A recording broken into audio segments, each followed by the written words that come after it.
Welcome to Salesology, conversations with sales leaders, the art of faster, easier, more profitable sales. When you're ready to transform your sales for today's transforming market, we've got you covered with your host, the queen of cold calling and founder of Salesology, award-winning author, speaker, sales trainer, and coach, Wendy Weiss. Hi, welcome to Salesology, conversations with sales leaders, the art of faster, easier, more profitable sales. And I'm your host, Wendy Weiss. I am the founder of Salesology and creator of the Salesology prospecting method. I'm also known as the queen of cold calling. And today, my very special guest is Zach Kosturos. He is the president of Prime Locations and also Upsyde Ventures. And Prime Locations is a full-service commercial real estate company, and Upsyde Ventures is a real estate private equity company. And his companies develop, sell, lease, and manage office, retail, industrial, multifamily, and self-storage investments. And Zach's commercial real estate knowledge and experience are vast as a result of his involvement in all aspects of the industry, including development, acquisition, disposition, financing, leasing, maintenance, management, and most importantly, ownership. So welcome, Zach. I'm so happy you're here. Well, thanks for having me. It's an honor to be here. Well, thank you. And so let's begin at the beginning, where I always like to begin. What's your backstory? How did you become the president of Prime Locations and Upsyde Ventures? How did you get into real estate? Give us the scoop. Give us the story. Yeah. So I went to school. I played baseball in school, in college on a scholarship. And my dreams and aspirations were to be a professional baseball player. And not too long into my college career, it became pretty apparent that making millions in the big leagues probably wasn't where I was going to end up. And so didn't know exactly where I wanted to go, but I knew that I had an interest in, at the time, as I was younger, making money. You know, we didn't have a whole lot of it growing up and had some challenges in that way. And so I tried to take it pretty serious and was always pretty good at talking and communicating. And so when I got out of college, I took a sales job where I was giving presentations several days a week to small live audiences. And that went well. And I got to really hone my sales skills, and I got to learn about marketing in terms of how we got people in the room. But for me, it was like there was more that I was looking for. I really wanted to operate more on the ownership side. And I got introduced around that time. I was probably 24 years old to a book about Warren Buffett that changed my life. It was called it is called The Making of an American Capitalist. And I read that book, and it really piqued my interest in terms of investing and what that can do for you and what that can do for society if it's done well. And I went all the way down the rabbit hole. I learned everything I could about value investing, as they call it. And around that time, I was looking for a different route, a different career, other than just sales. And so I got introduced to, a family friend of mine who was a commercial real estate developer introduced me to some folks that owned a company called Prime Locations. And this was, let's say, December of 2008. So the world's totally fallen apart. And I decided to go ahead and get my real estate license, and I quit my job, making a great living, to go commercial or commission only, working as a commercial real estate broker in a sales role.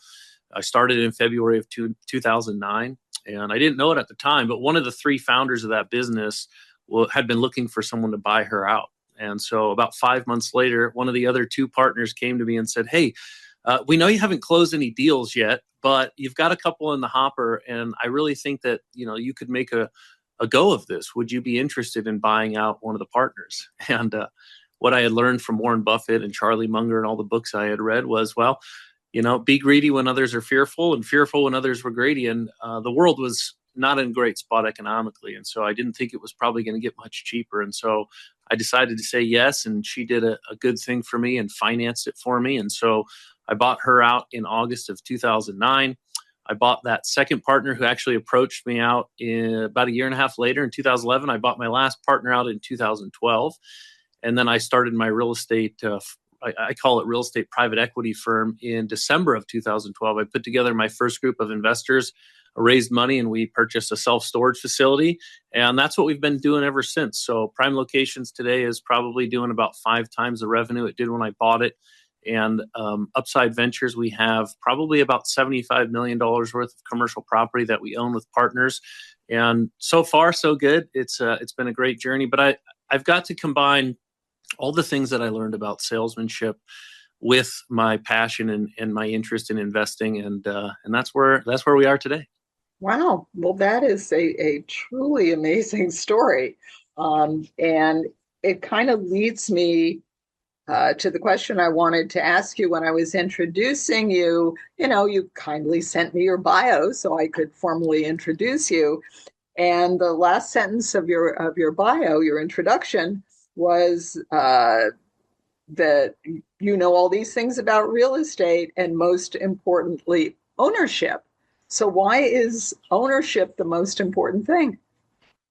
It's a great question. I think for me, especially as it applies to my bio, when we're talking to folks who are third party, right? we're not partners with them, and they're interested in us helping them out, whether it's with property management or one of my brokers listing a property for lease or for sale. I think it's important to know that the people that us on the other end who want to serve them, we actually know what it's like to be in their chair, right? We know what it's like to have to make the decisions of an owner, to have the problems and the challenges that owners face, because I think that there's a lot of other folks in the industry who, they might do a fine job as property managers or as brokers or as developers for fees.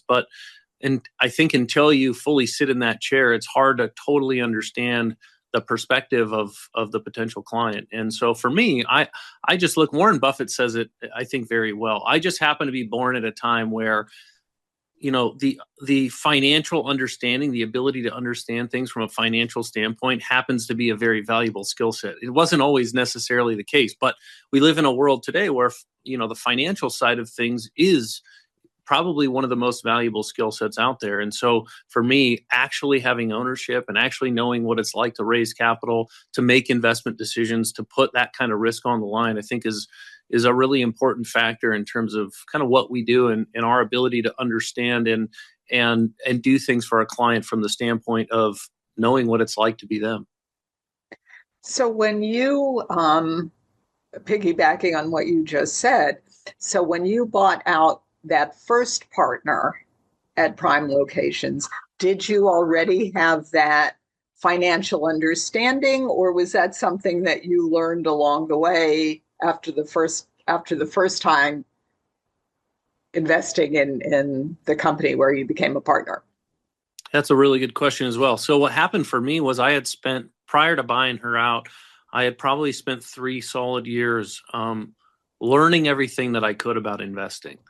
I had grown up in a life that was totally different. And I was young. I was probably 23 years old. I was making a really good money, but I had, 2 car payments. I had a house payment. I had a boat payment. I had all the things that, a lot of people have. And there's nothing wrong with those things. But what I didn't have was a very large net worth. And I just intuitively knew, like, hey, if I continue on this role, I don't know if I'm ever going to get to where I want to go, right? In terms of having some passive income and building wealth and all these things. And so I got introduced to the book. I went down the rabbit hole. I learned everything I could. But did I have any real experiential knowledge or backstory? No, I didn't. It was all head knowledge. And so what I tell people all the time is my introduction into ownership, my ability to buy her out and her to finance it for me, and then to have 2 partners who were going to make darn sure I didn't fail. That did more for me than anything else, right? The books and the head knowledge were great. It was a great primer, but it was like these 3 people that saw something in me, that invested in me, that sacrificed to help me, be successful, I would say did more than all of that combined. And I'm certainly eternally grateful to those 3 people. But they did see that I had the drive and the desire to continue to learn. And so one of the things I tell people when it relates to the ownership is, had I just stayed a broker, it probably would have taken me, let's say if I averaged 40 transactions a year, it would have taken me 10 years to get to 400 transactions. As an owner, I probably participated in 400 transactions in 3 years, right? So I got to expedite the experiential knowledge of what it actually takes to continue to grow and be more and more successful just by making that one decision. And so that's why I tell people all the time is look for opportunities for exponential experiential growth. For me, that was actually, and I didn't know it at the time, I didn't really know it, was buying into the business. So what would be your advice then for someone that's thinking about starting a business or buying into a business? What would be your advice for someone like the young Zach?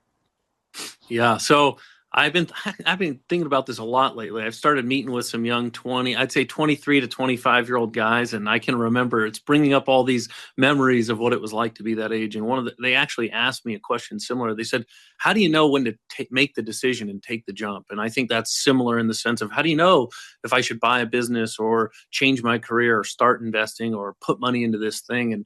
And for me, I think one of the things I learned from Warren Buffett is he talks all the time about staying inside your circle of competence. So one of the things that I've tried to do over the years is really stick to what I know. Another friend of mine says, don't dabble, dominate. And so one of the questions I would ask myself is, have I just been dabbling here?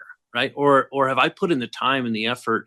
Have I built the relationships and the relational capital to feel like, I'm kind of dominating this in my sphere? That's the first thing I would ask. The second thing I would ask is, do you believe in yourself? Because I think at the end of the day, I could have picked a whole bunch of different kinds of businesses to go in.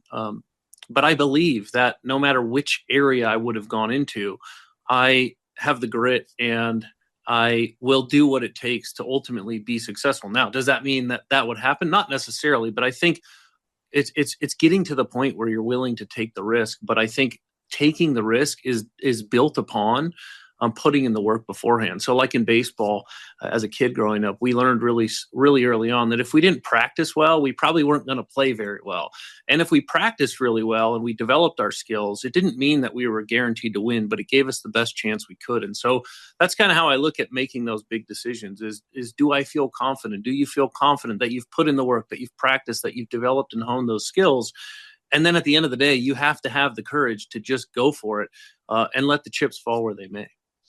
Okay, well, I love that analogy. My first career was I danced in a ballet company. So we do the same thing. Yes. We practice before we go running out on stage to dance, because Yes. Otherwise it never ends well. And so I wanted to ask you, because one of the questions that I asked you in preparation for this interview, I asked you to share some of the things that you and your sales team are still working on. And you had told me that you have 4 brokers. And what you said was that and I'm going to quote you here. You said, "My biggest win is always seeing our brokers go from zero, and this is a commission only role, to sizable income on a consistent basis." So how do you do that? Yeah, so I would say there's probably not a formula, but I think one of the things is just helping them by giving them the support that they need to go out and be successful. So when I think of support, one of the things I think about is the knowledge, the understanding, the wisdom, right? You got to be able to pass that along. The second thing, which I would say is probably more important, and this is, just my sales philosophy, is I tell my team all the time, the number one skill that I think you can develop in your life is the ability to communicate, right? Because that's how we interact with each other. And so for me, salesmanship is not what a lot of people think it is, right? It's not like pestering somebody on the phone or annoying somebody in their direct messages. It's building relationships. It's finding ways that you can add value and create value, even if maybe you're not the one that ultimately gets the sale, right? But it's relational capital that we're building. And so I like to take these younger folks or people that are newer in that role and help them understand that to be a successful commercial real estate broker is probably the antithesis of what many of them think a sales role is when they start, right? What our goal is to be a trusted advisor. Now, if we're going to be a trusted advisor and we're brand new, which I remember what that was like, well, how do we do that? Well, one of the things that we do with our newer brokers and that they did with me was we let them borrow from our credibility, right? So their job is to go out and meet people and build relationships and build rapport. And then when they get to that point, where it really is time to be that trusted advisor. They don't actually have the skill set yet to do it. So they get to bring us along and say, hey, I don't necessarily know exactly what the best thing for you to do in this circumstance might be, but I work with somebody that I think would. Can I introduce you to them? And so they get to sort of learn by osmosis. It's not one of those roles where you can watch a bunch of videos or read a bunch of books and you're just going to go out there and you're going to crush it. It's really one of mentorship. And that's where if you talk to other people, which I think you said you do a lot of work with real estate folks, and one of the things that pretty much every real estate company will tell you is that it really is a salesmanship role where success requires some level of mentorship, right?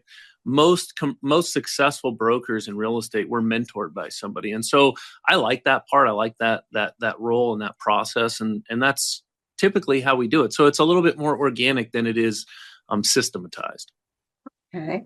But if there is no system, how does somebody that's new, and this is one of the things I've often wondered about because everyone talks about adding value. Yeah.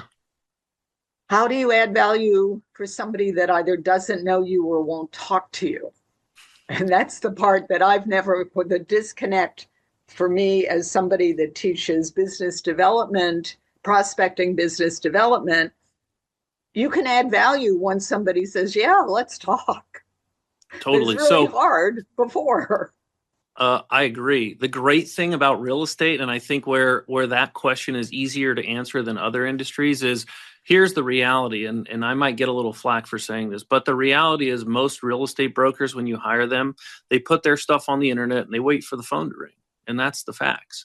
That's why most real estate brokers, if you look, the average commission per year is under $50,000. And so a new person, one of the ways that a lot of these new folks get their foot in the door is they just show somebody by their persistence, not annoyingly so, but by their persistence, that they're not just going to sit there and wait for the phone to ring. And that in and of itself, in the eyes of the person on the other end, the owner, is adding value, because a lot of these owners sort of suspect that, hey, there's not really a lot moving on behind the scenes. And so I think that's one way. The other way for us that's a little bit different, well, a lot different than most real estate companies is we like to utilize direct mail, and we like to utilize direct mail in a different way than what you would think of. Like, you've probably gotten a calendar from a realtor, or you've gotten a magnet for your fridge, or you've gotten a local football team calendar or something like that. And when we use direct mail, that's not what we're doing at all. What we're doing is we're trying to add value by actually giving the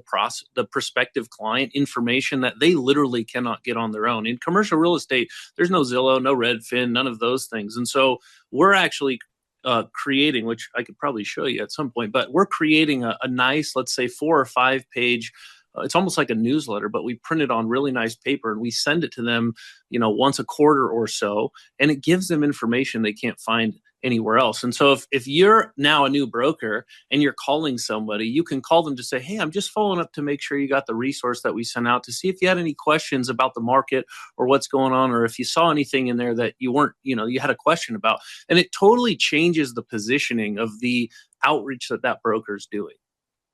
Well, I love what you're saying.